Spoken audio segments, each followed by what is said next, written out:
Hi, I imagine you're here today because you feel like you failed dry January. And let me tell you, I have never had a client who took on this challenge and succeeded in a way that felt right.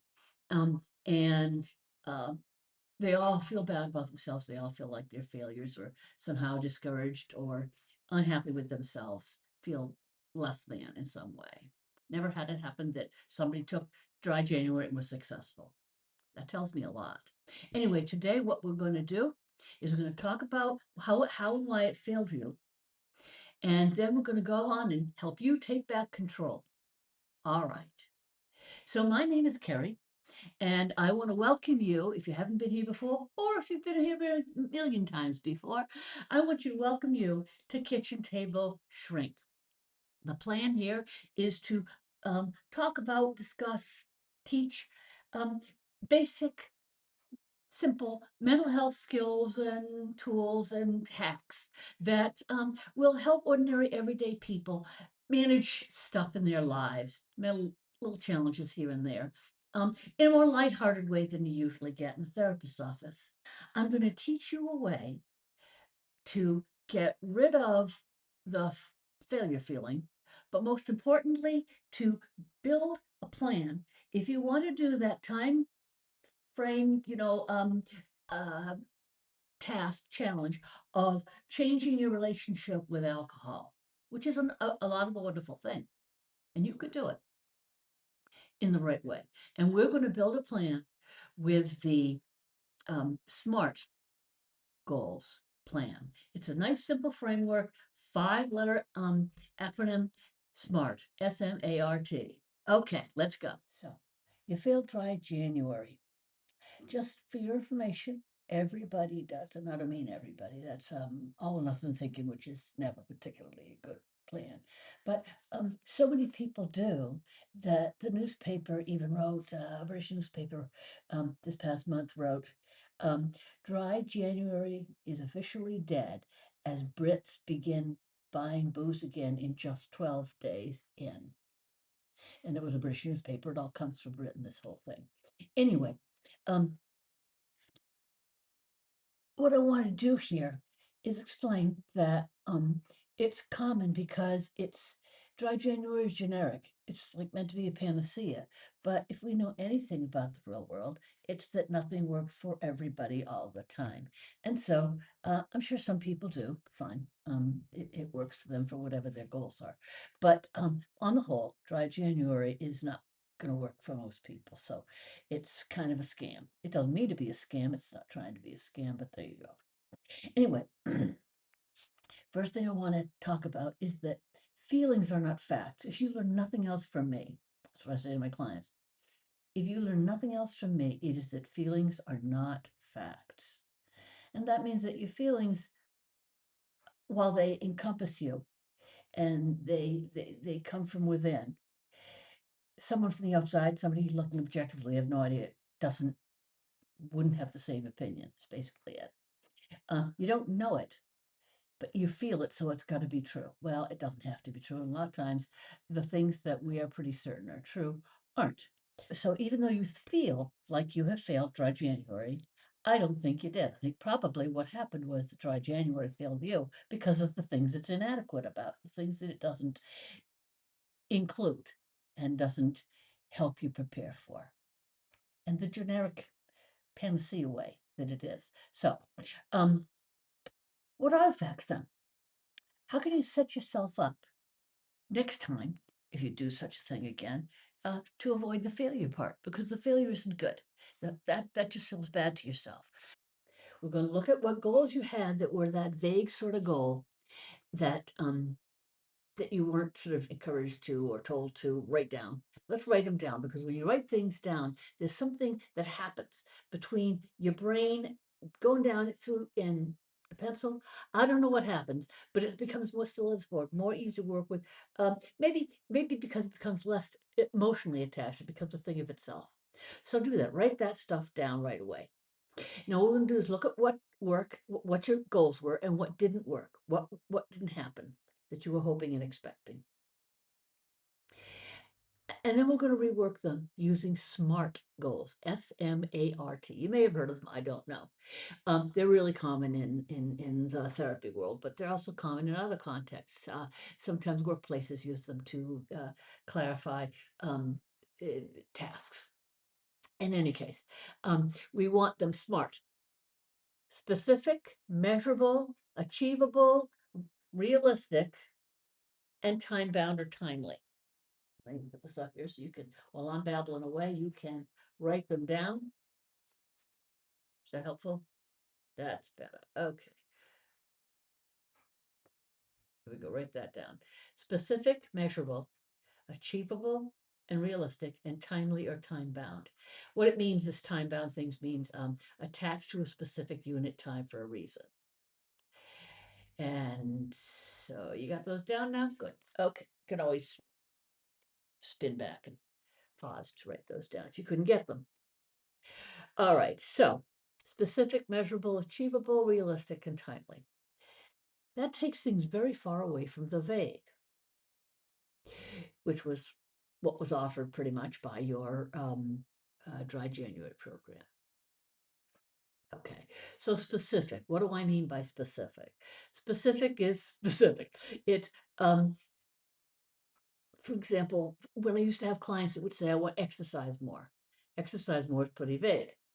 So when they make those into, I want to go swimming Tuesday during my lunch break, and Thursday afternoon after work, I'm going down to yoga. That's real specific. And then when they say every week, that's even more so, because it's very clear. You know exactly what you're asking yourself to do. And the goal might be, because I want to shed 15 pounds by May 15th, whatever. Okay. So very specific is clear. So you know exactly what you're supposed to do, exactly when, how, and how it's going to be fulfilled. That's the thing, how it's going to be fulfilled. With the drinking thing, it might be, I'm only going to drink on the weekends, Friday and Saturday nights. Or you might say, whenever I do drink, I'm only going to drink 1 glass of wine. And these things are copable with. If you're used to, your normal drill is to go home and have a beer after work, like Archie Bunker and the old 70s show, then you just don't take another beer out of the fridge, or you put your beer glass into the kitchen. Same with your wine glass, into the kitchen. If you say I'm only gonna have a glass of wine, 1 glass of wine, whenever I do drink, well then do that. Walk out, put your uh, empty glass in the kitchen. Or if you're out, your restaurant or something, ask the waiter to take the bottle of the glass away. Any of that's very doable. It helps you keep it, you don't have the excuses not to fall through. Keeps it doable. Okay, so measurable. Granted, the Dry January said no alcohol. Oh, that's measurable. 31 days, yep, that's measurable. But to what end? What did it do for you? What's the end game? The Fridays and Saturdays only is a specific, or 1 glass of wine is a specific measurable amount that you're allowing yourself or not allowing yourself. And it's clear, like the Tuesday, Thursday, Friday thing. It's clear. And you have means to make it true. How are you going to make it true without, killing yourself, without it being a very, very difficult thing to do? Achievable. Achievable, straightforward also. Did Dry January ever ask if it was achievable for you in 31 days? Nope, I don't think it told you to look for it. It was just Dry January, just do it. But under what circumstances and for whom is this achievable? Now, for a lot of people, they aren't. For one thing, it's pretty hard. They don't. I don't know, but they don't seem to appreciate this is a freaking hard thing to do. So, what's going on in your life? And how can you make it more doable, more achievable? If sitting down watching the news or whatever after work with a beer is the thing that you're used to. We'll explore another way to have that without necessarily having it be beer. Tea, uh, non-alcoholic beer, ginger ale. Explore what Ovaltine. I don't know, whatever you care about. So, cocoa, whatever might meet some of that need, but not the alcohol. Just shifting things a little bit. I am not going to go right home, go to the fridge, and go to my favorite comfy chair. Instead, every day after work, I'm going to do something instead. And it might be wash the dishes. I don't know. I don't care. Go for a walk with the dog immediately instead of after the beer. Um, it has to do with your life and what works for you. But put this stuff in place, even maybe start it before your actual date of, okay, I'm starting this program now. So if you plan to do it on March 1st, and this is the middle of February or beginning of February, you might put these things in place now to start in March. Although March is another 31 days, so maybe not. Anyhow, realistic, same thing. Realistic goal is one that you can actually do. That's doable given who you are and your lifestyle.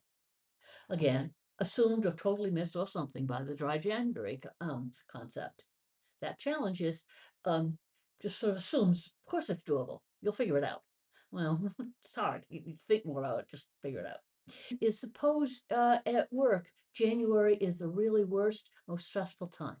Suppose you work in retail and you're doing inventory in January.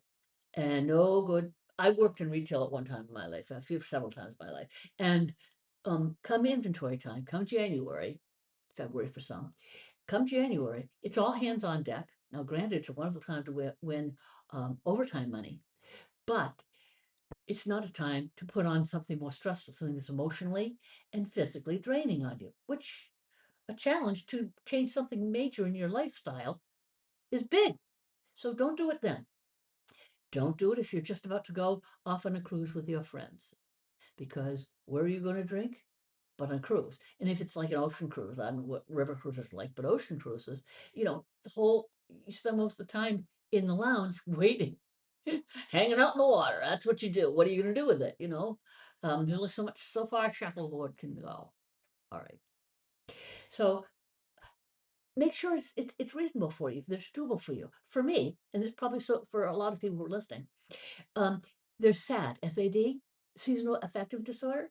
When it's overcast, days at a time, you can get really down in it. You have this sad thing, this sort of malaise depression. And this is not a time to do an emotionally and physically draining thing that's a major shift to your routine. Not a good plan. There's only so many things a happy light can do. Now, I happen to like January very much. I do have the sad thing going on, but I love the beautiful bright days where it's snowy or else it's freezing cold and it's crisp. I love that part of January, but an awful lot of it isn't. And a lot of people don't love January. So I'm not really sure. Like I said, I have no idea why they put it in January. Totally insane in my book, but I didn't make the plan. I think maybe April would be a great plan. The reason I think April would be good is because there's the whole everything's starting to bloom. Here in Vermont, there's the little bits of red or green that are on the that are starting to leaf out on the trees, um, hedges. That stuff is great. That's wonderful. I used to have a birch tree outside my window where I worked. And I loved the little itty bitty red bleepy things started coming out when you could tell, oh, here it comes. The blossoming of the world is about to happen. What a great time to do dry January, dry April. I think that's a good one. And what's even better is it's only 30 days. So, but make it doable. Maybe that's when it's doable for you. Maybe that's when it's achievable and measurable for you in a way that works for you. Because that's when your yoga class starts, or your pottery class starts, or whatever you're going to do to help you get through a major change in lifestyle. Because this is what it is. When when your SMART goals are in place, when you know what you're doing and you've got a plan, then it's much more likely to succeed. That's just it's like going to Detroit. Um, if you're just going to take a road trip and you come back where you are, well, that's fine. You haven't gotten anywhere. If you're trying to go somewhere, specific to a specific place where you've got your specific part of the SMART. If you're going to Detroit, you're going to make it measurable within the next 6 days. I don't know how long it takes to drive to New York, to Detroit. Achievable. I can do that. I got a car and gas and money to buy more. Not reasonable. What's the word? Realistic. Yeah, it's realistic. 24 hours, no, but that's it. And time bound, yeah, within the next 10 days. Then you get a plan. That's how plans are made. That's how we do every other planning thing. Why not for something as important as a lifestyle change? That's all I'm saying. So when you have this in place, that's terrific. And then you'll get somewhere, you'll have accomplished something you'll have a sense of accomplishment because you have plotted it out, planned it out, made it happen because you thought ahead. That's really a wonderful skill to have, that thinking ahead. And then what are you going to do afterwards? I think an afterwards action plan is a good idea as well, using the same SMART goals. Now, the reason I say this is because dry January is kind of like mowing the lawn to get rid of the dandelions. If you manage the 31 horrific days, because I can't imagine it not being, but suppose you do fine, you do the 31 days, then what? What was the end goal, which we talked about before? But also, you know that when you mow the lawn, yes, the dandelions are gone, but they're coming back up. Another few weeks, beautiful yellow lawn again. So if you have an after plan, then you have a longer, more enduring plan, and you're likely to succeed in all kinds of ways that are just going to be self-fulfilling and feel good, feel accomplished about. Anyway, so using these SMART goals we do it in a lot of things. It's a big thing for psychotherapy, but it's in a lot of things. And they're very helpful because they remind you of the parts you need to have to put in place. So if this has been at all useful to you, at all helpful, please do that subscribe button, like button, whatever diddly thing's going on. Please let me know. I'd love it if you wrote comments about what your original goals and expectations had been and how you came up with SMART goals. That would thrill me if you put that in the comments. I'd love that a lot. And talk to each other in the comments. I don't care. But I do want you to remember to keep those SMART goals in mind. Specific, measurable, achievable, realistic, and something to do with and tightly connected to a time unit. Yeah, you can do it. You can do it, and you can make your own dry January. Make it dry April. I don't care. Make it the one that works for you with your goals, your needs, and your lifestyle in mind. Okay, it's been great talking with you. I'll see you next time, whenever that is. Cheers.